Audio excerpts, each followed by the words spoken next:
Hello friends, आज हम जीव विज्ञान की जो विभिन्न शाखाएं हैं उनके बारे में बात करते हैं। जीव विज्ञान में किसका अध्ययन किया जाता है? तो विभिन्न जीव जंतु हैं उनका अध्ययन किया जाता है। लीवर का अध्ययन क्या कहलाता है? तो लीवर का अध्ययन है उसको क्या बोलते हैं? हिपेटोलॉजी कहते हैं। हिपेटोलॉजी। लीवर हमारे शरीर की सबसे बड़ी ग्रंथि है, या ये पूछा जाए कि हमारे शरीर का सबसे बड़ा आंतरिक अंग कौन सा है तो वो भी लीवर होगा। तो लीवर का अध्ययन करते हैं उसको क्या बोलते हैं? हिपेटोलॉजी कहते हैं। कवकों का अध्ययन क्या कहलाता है? कवक है, फंगस है, इनके बारे में जो अध्ययन करते हैं उसको क्या कहते हैं? माइकोलॉजी कहते हैं। माइकोलॉजी। कवकों का अध्ययन माइकोलॉजी कहलाता है। मत्स्य पालन का, जो मछलियां पालते हैं उसका अध्ययन क्या कहलाता है? पिसीकल्चर। पिसीकल्चर। मछलियों के बारे में जो अध्ययन करते हैं उसको पिसीकल्चर कहते हैं। मछलियों को क्या कहते हैं? फिश कहते हैं। तो फिश से आप ये से याद रख सकते हैं कि फिश पीसी। तो पिसीकल्चर क्या हो गया? मत्स्य पालन का अध्ययन पिसीकल्चर। रेशम कीट का पालन, जो रेशम कीट है उसका पालन क्या कहलाता है? सेरीकल्चर। सेरीकल्चर। रेशम कीट का पालन सेरीकल्चर कहलाता है। मधुमक्खियों का जो पालन करते हैं, विभिन्न प्रकार की मधुमक्खियां होती हैं उनका पालन करते हैं, उसको क्या कहते हैं? एपीकल्चर। एपीकल्चर।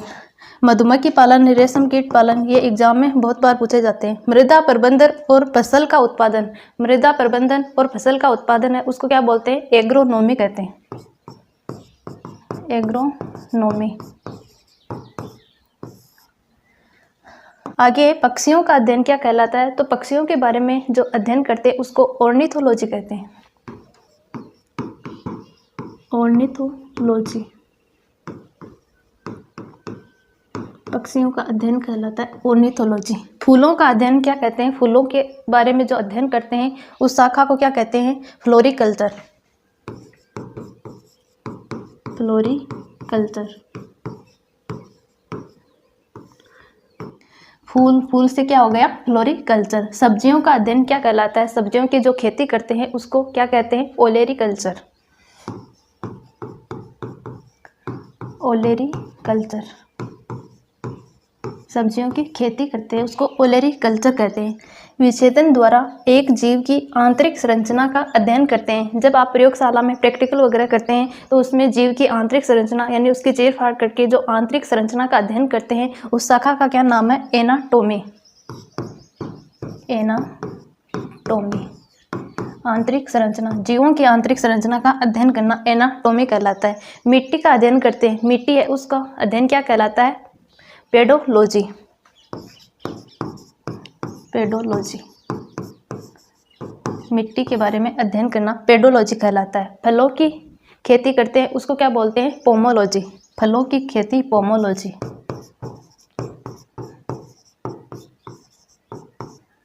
पोमोलॉजी।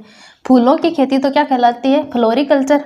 और फलों की खेती क्या कहलाती है? पोमोलॉजी कहलाती है। छिपकलियां होती है उसका अध्ययन यानी छिपकलियों का अध्ययन जिस शाखा में करते हैं उस शाखा का नाम क्या है? सोरोलॉजी। सोरोलॉजी। छिपकलियों का अध्ययन सोरोलॉजी कहलाता है। सरीसृप का अध्ययन, जो रेंग कर चलते हैं जीव उनका अध्ययन है वो क्या कहलाता है? सरीसृपों का अध्ययन हर्पेटोलॉजी। हर्पेटोलॉजी। सरीसृपों के बारे में अध्ययन करना हर्पेटोलॉजी कहलाता है। जीवों की भौगोलिक वितरण का अध्ययन करना, जीव हैं उनके भौगोलिक वितरण का जो अध्ययन करते हैं उसको क्या बोलते हैं? बायोग्राफी। बायोग्राफी। खोपड़ी का अध्ययन करना, सिर खोपड़ी है इसका अध्ययन करते हैं उसको क्या बोलते हैं? क्रोनियोलॉजी। क्रोनियोलॉजी।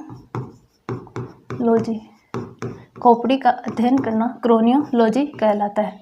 आपको पूछा जाए कि खोपड़ी में अस्थियों की संख्या कितनी होती है? तो खोपड़ी में अस्थियों की संख्या कितनी होती है? 29। कोशिकाओं की संरचना का अध्ययन करना, कोशिकाएं होती है, हमारा शरीर है वो छोटी छोटी कोशिकाओं से मिलकर बना होता है। कोई भी सजीव है उसके शरीर की संरचनात्मक और क्रियात्मक इकाई को क्या बोलते हैं? कोशिका बोलते हैं। जो कोशिकाओं का अध्ययन जिस शाखा के अंतर्गत किया जाता है उसको क्या बोलते हैं? साइटोलॉजी कहते हैं। साइटोलॉजी। साइटोलॉजी कोशिकाओं का अध्ययन कहलाता है। कोशिका की खोज सबसे पहले किसने की थी? रॉबर्ट हुक ने कोशिका की सबसे पहले खोज की थी। हृदय का अध्ययन करना कि हृदय से संबंधित कौन से रोग हो गए, तो इन सभी जांचों का अध्ययन करना, इसके बारे में पूरी जानकारी प्राप्त करना, ये क्या कहलाता है? कौन सी शाखा कहलाती है? कार्डियोलॉजी। कार्डियोलॉजी हृदय का अध्ययन कहलाता है। हृदय के चारों ओर जो आवरण पाया जाता है उसको क्या बोलते हैं? पेरिकार्डियम कहते हैं। हृदय के चारों ओर जो आवरण पाया जाता है उसको क्या बोलते हैं? पेरिकार्डियम। तो पेरिकार्डियम, तो कार्डियम से क्या याद रख सकते हैं आप? कैसे याद रखेंगे? कार्डियोलॉजी हृदय का अध्ययन कहलाता है। जीव और पर्यावरण के बीच संबंधों का जो अध्ययन करते हैं, यानी हमारे जो चारों ओर जो आवरण पाया जाता है और जो जीव पाए जाते हैं उनके बारे में जो अध्ययन करते हैं, उस शाखा को क्या कहा जाता है? पारिस्थितिकी कहते हैं। पारिस्थितिकी जीव और पर्यावरण के बीच संबंधों का अध्ययन पारिस्थितिकी कहलाता है। पारिस्थितिकी के बारे में सबसे पहले किसने बताया था? अर्नेस्ट हेकल नामक वैज्ञानिक थे, उन्होंने पारिस्थितिकी शब्द दिया था। भारत में पारिस्थितिकी का जनक पूछा जाए तो भारत में पारिस्थितिकी का जनक कौन है? डॉक्टर रामदेव मिश्र है। और पारिस्थितिकी तंत्र के बारे में सबसे पहले किसने बताया था? एजी टेंसले ने बताया था। पारिस्थितिकी के बारे में अर्नेस्ट हेकल ने, और पारिस्थितिकी तंत्र के बारे में पूछा जाए तो एजी टेंसले होगा। रक्त परिसंचरण का अध्ययन क्या कहलाता है? एंजियोलॉजी रक्त परिसंचरण का अध्ययन कहलाता है। एंजियोलॉजी रक्त परिसंचरण से संबंधित जो अध्ययन करते हैं, जिस शाखा के अंतर्गत अध्ययन करते हैं, उसको एंजियोलॉजी कहते हैं। और एंजियोलॉजी का जनक पूछा जाए तो एंजियोलॉजी का जनक कौन है? William Harvey. शैवालों के बारे में अध्ययन जिस शाखा के अंतर्गत किया जाता है उसको क्या बोलते हैं? फाइकोलॉजी। फाइकोलॉजी शैवालों का अध्ययन फाइकोलॉजी कहलाता है। रक्त और इसके कारण होने वाले रोगों का अध्ययन किस शाखा के अंतर्गत किया जाता है? तो हेमेटोलॉजी शाखा के अंतर्गत किया जाता है। हेमेटोलॉजी शाखा के अंतर्गत किसका अध्ययन किया जाता है? रक्त और इसके कारण होने वाले रोग है उसका अध्ययन किया जाता है। रक्त क्या होता है? एक तरल संयोजी ऊतक होता है। रक्त के पीएच की बात करें तो कितना होता है? रक्त का पीएच 7.4, यानी हल्का क्षारीय रक्त का पीएच होता है। अगला है किडनी का अध्ययन क्या कहलाता है? किडनी के बारे में जो अध्ययन करते हैं उसको नेफ्रोलॉजी कहते हैं। नेफ्रोलॉजी किडनी का अध्ययन कहलाता है। किडनी उत्सर्जन का कार्य करती है, तो किडनी में जो किडनी की संरचनात्मक और क्रियात्मक इकाई होती है उसको क्या बोलते हैं? नेफ्रॉन कहते हैं। और किडनी का अध्ययन क्या कहलाता है? नेफ्रोलॉजी, यानी जो संरचनात्मक और क्रियात्मक इकाई नेफ्रॉन है, तो उससे आप याद रख सकते हैं कि किडनी का अध्ययन क्या कहलाता है? नेफ्रोलॉजी कहलाता है। अगला है अस्थियों का अध्ययन या कंकाल तंत्र का अध्ययन क्या कहलाता है? ओस्टियोलॉजी। ओस्टियोलॉजी अस्थियों का अध्ययन करना ओस्टियोलॉजी कहलाता है। मानव की त्वचा का अध्ययन करना, मानव की त्वचा है उसके बारे में जो अध्ययन करते हैं किस शाखा के अंतर्गत करते हैं? डर्मेटोलॉजी के अंतर्गत। डर्मेटोलॉजी मानव त्वचा का अध्ययन। कैंसर संबंधी रोगों का अध्ययन किस शाखा के अंतर्गत किया जाता है? जब कोई कोशिका होती है उसमें अनियंत्रित वृद्धि होने लग जाती है तो उसको क्या बोलते हैं? कैंसर बोलते हैं। तो कैंसर का अध्ययन जिस शाखा के अंतर्गत किया जाता है उसको ऑन्कोलॉजी कहते हैं। ऑन्कोलॉजी कैंसर का अध्ययन ऑन्कोलॉजी कहलाता है। बीजों का अध्ययन क्या कहलाता है? बीजों का अध्ययन स्पर्मोलॉजी। स्पर्मोलॉजी बीजों का अध्ययन कहलाता है। वृक्षों की वार्षिक वलयों का अध्ययन करना क्या कहलाता है? या पूछा जाए कि झाड़ियों और पेड़ों का अध्ययन करते हैं उसको क्या बोलते हैं? तो वृक्षों की वार्षिक वलयों या एनुअल रिंग है उसका अध्ययन डेंड्रोलॉजी कहलाता है। डेंड्रोलॉजी ये जो वार्षिक वलय होती है इससे हम पेड़ पौधे होते हैं उनकी आयु का भी पता लगा सकते हैं। पौधों की आंतरिक संरचना का अध्ययन करना क्या कहलाता है? Plant anatomy. प्लांट एनाटॉमी पौधों की आंतरिक संरचना का अध्ययन प्लांट एनाटॉमी और जीवों की आंतरिक संरचना का अध्ययन एनाटॉमी कहलाता है। ब्रायोफाइटा का अध्ययन क्या कहलाता है? जो R.S. व्हिटेकर नामक वैज्ञानिक थे, उन्होंने 5 जगत प्रणाली दी थी। उन्होंने पादपों को 5 भागों में बांटा था: थैलोफाइटा, ब्रायोफाइटा, टेरिडोफाइटा, एंजियोस्पर्म और जिम्नोस्पर्म।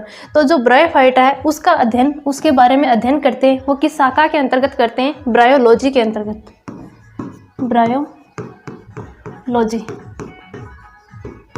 ब्रायोलॉजी। जो ब्रायोफाइटा है इनको पादप जगत के उभयचर कहा जाता है। उभयचर, पादप जगत के उभयचर किसे कहते हैं? ब्रायोफाइटा को।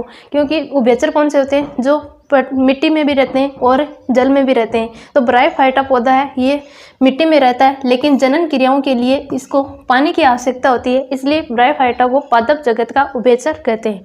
न्यूरॉन्स का अध्ययन क्या कहलाता है? न्यूरॉन्स के बारे में जो अध्ययन करते हैं उसको क्या कहते हैं? न्यूरोलॉजी कहते हैं। न्यूरोलॉजी। न्यूरॉन्स या तंत्रिका तंत्र है, उसके छल्ले हैं, उनके बारे में अध्ययन करना न्यूरोलॉजी कहलाता है। तंत्रिका तंत्र की संरचनात्मक और क्रियात्मक इकाई को क्या कहते हैं? न्यूरॉन कहते हैं। तो न्यूरॉन से याद रख सकते हैं, न्यूरोलॉजी, तंत्रिका तंत्र, न्यूरॉन्स का अध्ययन कहलाता है। दांतों का अध्ययन करना, यानी दांत कितने प्रकार के पाए जाते हैं, उनके चारों ओर कौन सा आवरण पाया जाता है, इनसे संबंधित जो अध्ययन किया जाता है उस शाखा को क्या कहते हैं? ओडोंटोलॉजी। ओडोंटोलॉजी। दांतों का अध्ययन ओडोंटोलॉजी कहलाता है। अल्ट्रासाउंड इमेजिंग का अध्ययन क्या कहलाता है? अल्ट्रासाउंड इमेजिंग का अध्ययन को क्या बोलते हैं? सोनोग्राफी। सोनोग्राफी। वायरस का अध्ययन क्या कहलाता है? तो वायरस नाम से ही आप याद रख सकते हैं, वायरोलॉजी। वायरोलॉजी वायरस का अध्ययन कहलाता है।